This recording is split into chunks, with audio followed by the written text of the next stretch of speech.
औज़ुबिल्लाहिमिनश्शैतानिर्रजीम बिस्मिल्लाहिर्रहमानिर्रहीम। अस्सलाम वालेकुम दोस्तों, मैं हूं मोहसिन रज़ा और आप लोग देख रहे हैं virtual student support services YouTube channel.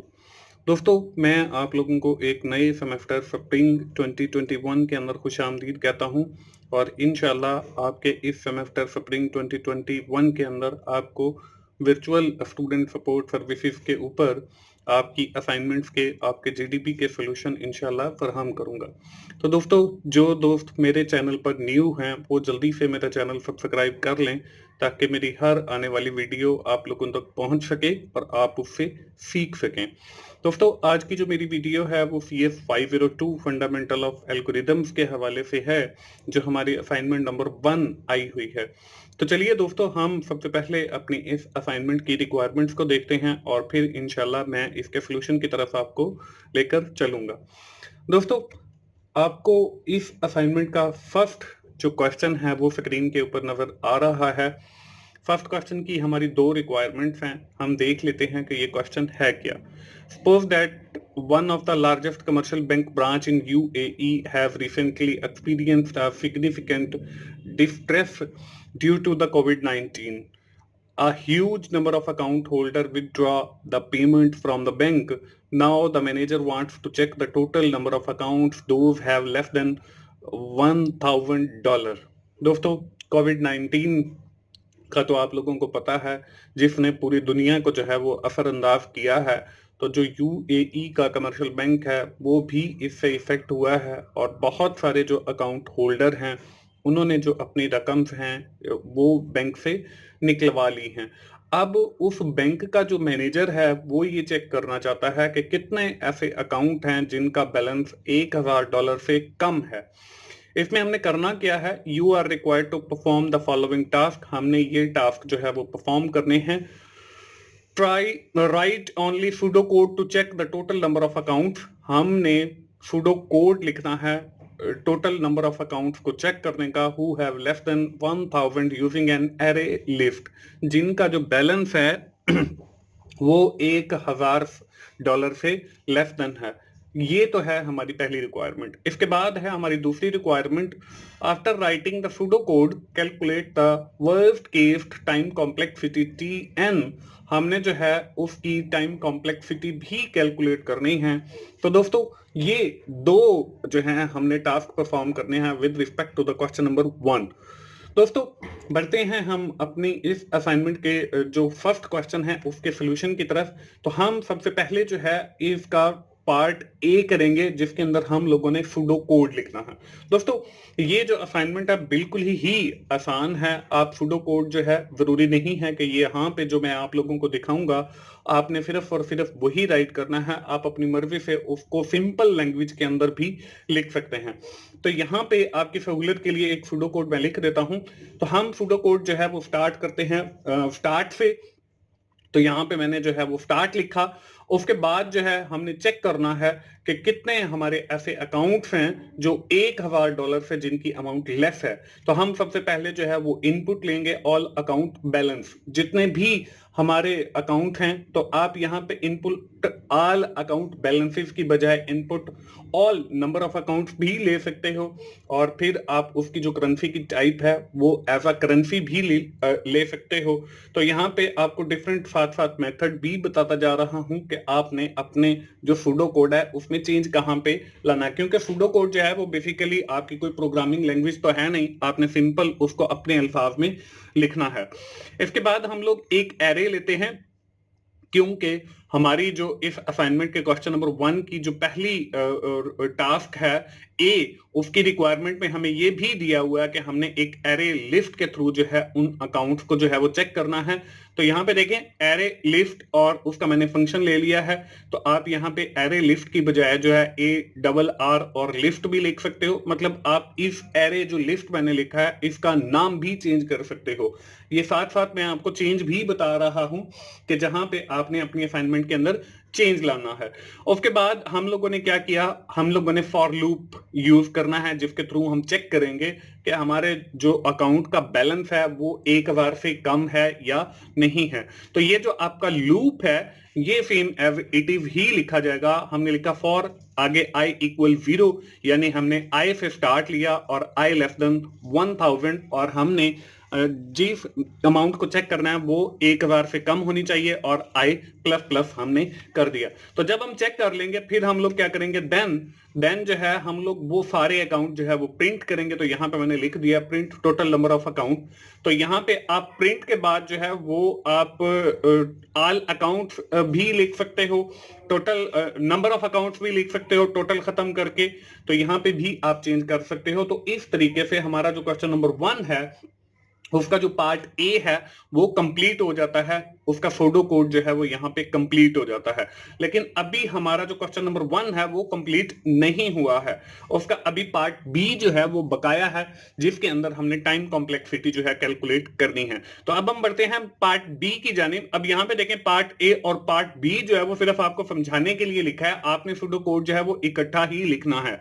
उसके बाद पार्ट बी के अंदर हम लोग क्या करते हैं, हम टाइम कॉम्प्लेक्सिटी कैलकुलेट करते हैं। तो यहां पे देखें हमारे पास जो टाइम कॉम्प्लेक्सिटी वो T N equals order of N आ गया, क्योंकि जहां पे हम लोग लूप यूज करते हैं वहां पे हमारे पास जो है वो टाइम कॉम्प्लेक्सिटी जो है वो ऑर्डर ऑफ एन होती है। अब हमारा ये जो सूडो कोड लिखा हुआ है इसके अंदर सिर्फ एक जगह के ऊपर जो है वो फॉर लूप यूज किया गया है, तो उसका हमारा जो टाइम कॉम्प्लेक्सिटी है वो ऑर्डर ऑफ एन आ जाएगा। ये मैंने आपको फाइनल आउटपुट दिखा दिया। अब बाकी के जितने लाइंस हैं उसका जो हमने टाइम कॉम्प्लेक्सिटी कैलकुलेट करते हैं वो ऑर्डर ऑफ के या ऑर्डर ऑफ सी कैलकुलेट करते हैं। ऑर्डर ऑफ के या ऑर्डर ऑफ सी जो है वो कांस्टेंट के लिए होता है और उसका जो जवाब है वो 0 आता है। तो इसलिए यहां पे मैंने आपको कंप्लीट कैलकुलेशन नहीं दिखाई बल्कि डायरेक्ट ही दिखा दिया है कि T N time complexity is equal to order of N. Order of N it means कि हमारा जो सूडो कोड है उसके अंदर जो है वो लूप जो यूज हो रहा है वो 1 टाइम यूज हो रहा है, क्योंकि यहाँ पे ऑर्डर ऑफ एन जो है वो 1 है, उसकी रेज टू द पावर अगर 2 होता तो फिर हमारा फॉर लूप जो है वो 2 टाइम यूज हो रहा होता। तो ये हमारा पार्ट बी है और इसके बाद हमारा जो सूडो कोड है वो एंड हो जाता है और यहाँ पे मैंने एंड लिख दिया। तो ये जो स्टार्ट और एंड है ये भी अगर आप चाहें तो अपने सूडो कोड के अंदर लिख लें, अगर आप चाहें तो ना लिखें, इससे भी कोई फर्क नहीं पड़ता। तो दोस्तों इस तरीके से हमारा जो क्वेश्चन नंबर 1 है उसके जो दोनों पार्ट हैं वो कंप्लीट हो जाते हैं। इसके बाद बारी आती है क्वेश्चन नंबर 2 की। क्वेश्चन नंबर 2 के अंदर हम लोगों ने क्या करना है दोस्तों, मैं आपको बताता चलूं कि मेरा एक और यूट्यूब चैनल भी है जिसका नाम 24/7 टीचर्स ऑनलाइन है। बहुत सारे दोस्तों ने उसको देखा भी होगा। तो मैं आपको बताता चलूं कि आपके जो मुश्किल सब्जेक्ट हैं जिनमें आपके बहुत सारे सीएस के सब्जेक्ट भी हैं और एमजीटी के भी हैं, इकोनॉमिक्स के भी हैं, इंग्लिश के भी हैं, स्टैट मैथ के भी हैं, तो उनके लेक्चर्स रिकॉर्ड करके मैंने टीचर्स ऑनलाइन पे रखे हैं, जिसका यूआरएल आपको आखिरी स्क्रीन के ऊपर भी नजर आएगा और इस वीडियो के डिस्क्रिप्शन में भी मैंने ऐड कर दिया है। आप 24/7 टीचर्स ऑनलाइन को जरूर विजिट करें और वहां पे जो आपके सब्जेक्ट्स के लेक्चर हैं आप उनसे भी फायदा उठाएं।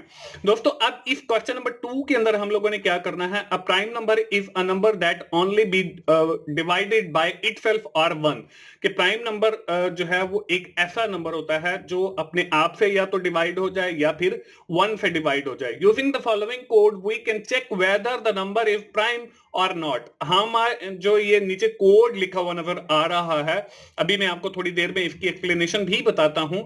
ये हमने कोड लिखा है सूडो कोड जो है, बल्कि कोड है सूडो कोड नहीं है। तो हम लोग जो है ये कोड जो हमने लिखा है ये हमने चेक करने के लिए लिखा है कि whether the number is prime और not. Your task is to find out the time complexity of the following code. हमने जो है इस कोड की टाइम कॉम्प्लेक्सिटी कैलकुलेट करनी है with respect to the worst case के हिसाब से। दोस्तों ये नीचे कोड हमें दिया हुआ है और इसमें देखें हम लोगों ने जो है काफी सारी चीजों को मैंने रेड किया है और काफी सारी चीजों को ब्लैक किया है। ये मैंने इसीलिए किया है कि मैं आप लोगों को टाइम कॉम्प्लेक्सिटी कैलकुलेट करना सिखा सकूं। दोस्तों हम बढ़ते हैं इस क्वेश्चन के सॉल्यूशन की तरफ और इसके अंदर जो है मैं आपको बता दूं कि जो हमारा टाइम कॉम्प्लेक्सिटी होती है वो अगर कहीं पर लूप यूज होता है तो उसके लिए हम ऑर्डर ऑफ एन लेते हैं और बाकी का जितना हमारा कोड है उसके लिए हम ऑर्डर ऑफ के जो है वो टाइम कॉम्प्लेक्सिटी लेते हैं। तो यहां पे देखें हमारी इस असाइनमेंट के अंदर 3 जगह पर जो है वो लूप यूज हो रहा है, फॉर लूप यूज हो रहा है, तो उनको मैंने रेड कलर से इसीलिए ही हाईलाइट किया है ताकि हमें पता चल सके कि हमने यहाँ पे order of N time complexity को लेना है और बाकी की जितनी हमारी हर लाइन का जो कोड है उसको एग्जीक्यूट करने के लिए हमें जो टाइम कॉम्प्लेक्सिटी चाहिए वो ऑर्डर ऑफ के या ऑर्डर ऑफ सी यानी कांस्टेंट चाहिए। तो यहाँ पे देखें हमने सबसे पहले लूप के सामने, फॉर लूप के सामने ऑर्डर ऑफ एन लिखा, ये हमारी टाइम कॉम्प्लेक्सिटी है। फिर हम दूसरे लूप पर आ गए और उसके सामने भी ऑर्डर ऑफ एन लिखा, ये भी हमारी टाइम कॉम्प्लेक्सिटी है। और फिर तीसरे लूप के सामने जो है हमने ऑर्डर ऑफ एन लिखा, ये भी हमारी तीनों लूप्स की जो है वो टाइम कॉम्प्लेक्सिटी आ गई। इसके बाद हमारा बाकी का जो कोड बचता है वो ये देखें यहां से स्टार्ट हो रहा है, तो यहाँ पे हमने ऑर्डर ऑफ सी लिख लिया है, यहाँ पे आप ऑर्डर ऑफ के भी लिख सकते हो कांस्टेंट के लिए। और उसके बाद देखें दूसरी लाइन जो है वो यहाँ पे आप हर लाइन के सामने भी ऑर्डर ऑफ के या ऑर्डर ऑफ सी लिख सकते हो। उसके बाद हमने जो है दूसरी लाइन के सामने लिखा और उसके बाद ये तीसरी लाइन है और उसके बाद फिर सारी हमारी लाइंस हैं, तो यहाँ पे भी मैंने ऑर्डर ऑफ सी ले लिया। अब जब ये आप हर लाइन के सामने ऑर्डर ऑफ एन या ऑर्डर ऑफ सी या ऑर्डर ऑफ के लिख लेंगे, उसके बाद आपने टोटल टाइम कॉम्प्लेक्सिटी कैलकुलेट करनी है। तो टोटल टाइम कॉम्प्लेक्सिटी कैलकुलेट करने के लिए देखें हमारे पास ये ऑर्डर ऑफ एन जो है वो 3 टाइम है और ऑर्डर ऑफ जो सी है वो भी 3 टाइम है। तो हमने टी एन यानी टाइम कॉम्प्लेक्सिटी निकालना है, तो हमने इन तीनों को यानी कि ऑर्डर ऑफ एन को जो है वो मल्टीप्लाई किया आपस में, order of N multiply by order of N और multiply by order of N, और फिर प्लस किया है साथ हमने order of C multiply by order of C और फिर multiply by order of C. अब यहाँ पे लाइंस हमारे पास ज्यादा हैं, तो जो है मैंने सिर्फ 3 लाइनों के सामने जो है वो ऑर्डर ऑफ सी या ऑर्डर ऑफ के लिखना है, तो यहाँ पे मैंने सिर्फ वही 3 लिए हैं। तो आप हर लाइन के सामने जब लेंगे तो आपने उतनी बार जो है उसको मल्टीप्लाई कर लेना है। अब जब हम इनको आपस में मल्टीप्लाई करेंगे तो हमने देखें टी एन और time complexity is equal to order of N और रेव टू द पावर 3। यहाँ पे ऑर्डर ऑफ एन देखें 3 टाइम है, तो हमने उसकी रेव टू द पावर 3 लिया है और उसके बाद प्लस ऑर्डर ऑफ सी है, कांस्टेंट है। कांस्टेंट जब हम ऑर्डर ऑफ के या ऑर्डर ऑफ सी लेते हैं वो कांस्टेंट होता है, तो वो हमारा जो जवाब है 0 आता है। तो इसके बाद आप प्लस 0 भी लिख सकते हो, लेकिन यहाँ पे अगर हम 0 नहीं भी लिखते तो हमारी जो टोटल टाइम कॉम्प्लेक्सिटी है प्राइम नंबर को फाइंड करने की, तो वो हमारे पास यहीं पे कंप्लीट हो जाती है, यानी कि ऑर्डर ऑफ एन और रेव टू द पावर 3। तो इस तरीके से दोस्तों हमारा जो क्वेश्चन नंबर 2 है वो भी कंप्लीट हो जाता है। दोस्तों उम्मीद है आप लोगों को CF 502 की असाइनमेंट का जो है वो आइडिया मिल गया होगा। अब आप लोग जो है बड़ी आसानी के साथ इसे बना सकते हैं।